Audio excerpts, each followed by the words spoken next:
Hello there. So our match day fixtures, I think it was match day 10. Match day 10 fixtures have concluded, and it's not a spectacular weekend, was it? Just expected results.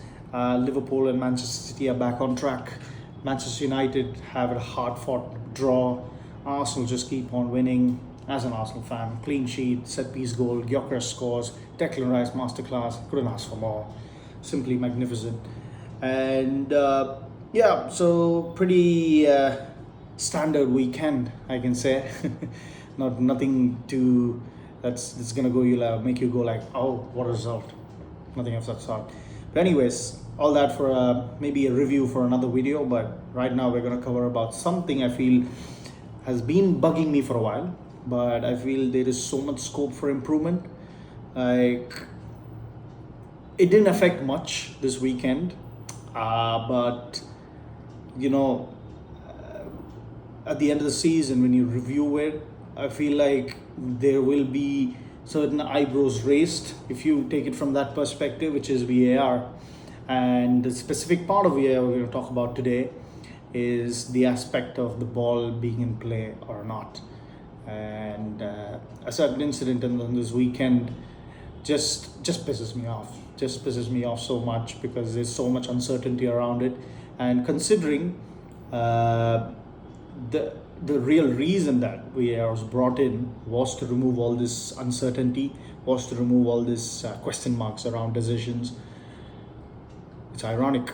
It's ironic that it still exists even after so many years that VAR has come into existence and into operations. So buckle up. Let's get into it. It's in real time on Saturday. As I was looking from, obviously we're a million miles away up in the gantry, and you're looking at it, you know, you do see that sort of clear gap between the line and the ball. And what we've done here is just place a ball, and what I've done is I've put it basically into a position whereby that ball is in.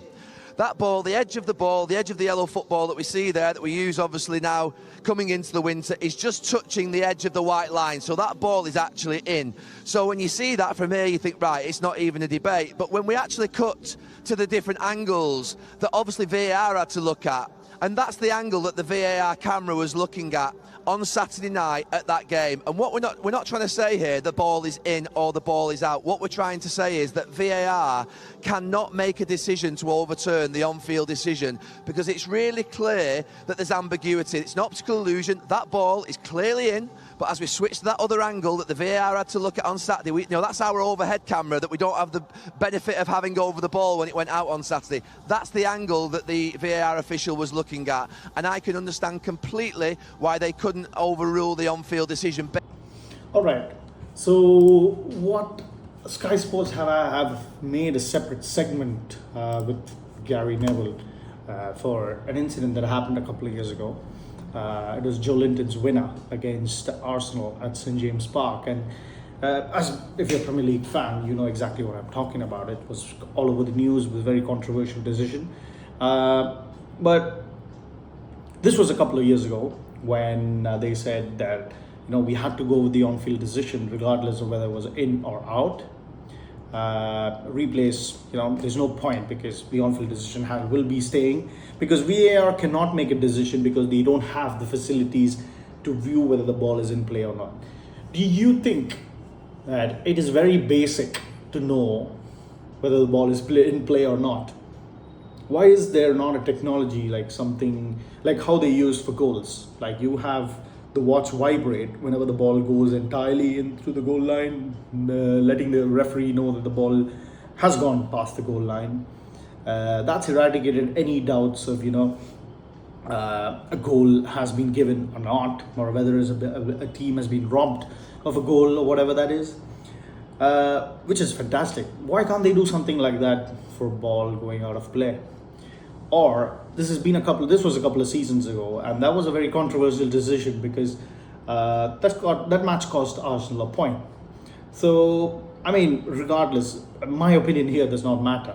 Neither does his, neither does yours, because at the end of the day, it was the referee's decision, and you can't blame the referee here because it is a human error, or it is more human nature for you to go with an instinctive decision, regardless of whether you've seen it or not. Whether seeing it is different, but at that moment, that incident happens, I'm 100% sure that a referee cannot see whether a speck of the ball remains on the line, it's touching the line and it's not gone out of play, and they're sure about a decision like that, 100%.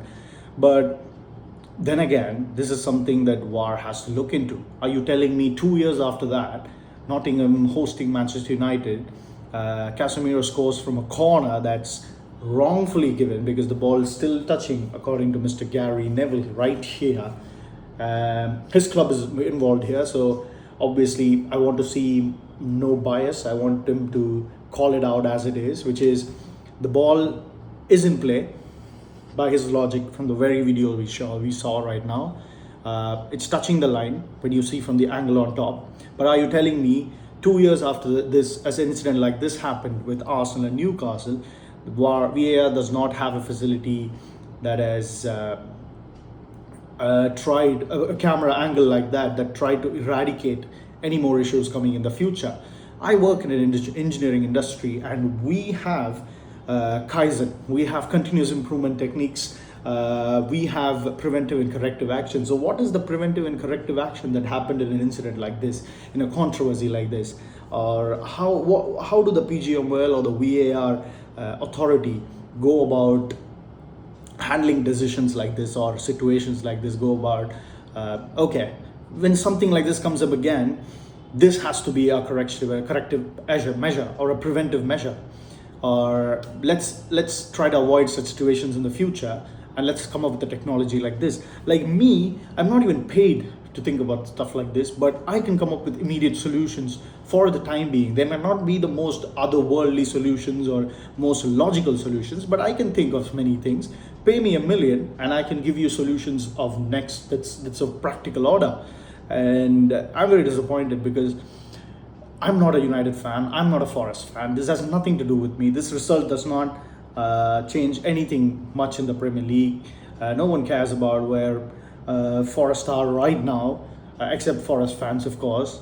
But at the same time, why is it brushed under the carpet? I feel for Sean Dyche because something similar happened. I think it was against Bournemouth last weekend, when a corner was wrongfully given against Nottingham and Bournemouth scored from it. And the same thing happened. Casemiro scored from this corner. So you see, it's brushed under the carpet. I don't see anyone talking about it, but I want to see more. I want to see VAR be improved. Like, we have the tools. It's not like VAR lacks all this. We have the tools, but what about the people operating it? What about the people managing it? Are you looking to improve the facilities and technologies that have been provided to your hands? Are you trying to make the maximum out of it, or are you just trying to manipulate games or manipulate decisions, or back your friends up that are your fellow referees in the PGMOL? I do not understand this at all. But anyways, I couldn't show you any of the clips of the game because of copyright issues, but let me know what you think about this, because it's swept under the carpet. I think the noise is reduced a bit after the weekend. It's all calm, everybody's accepted the results. Now you can give me a logical thought or reasoning to it and tell me what you think, because I feel like there is so much scope, and it's very disappointing that such a tool is given to people who are incompetent and unable to comprehend how it works or how to make it work at a very efficient level. And yeah, give me your thoughts, like, share, subscribe, and see you soon. My chest is here and hit me, guys.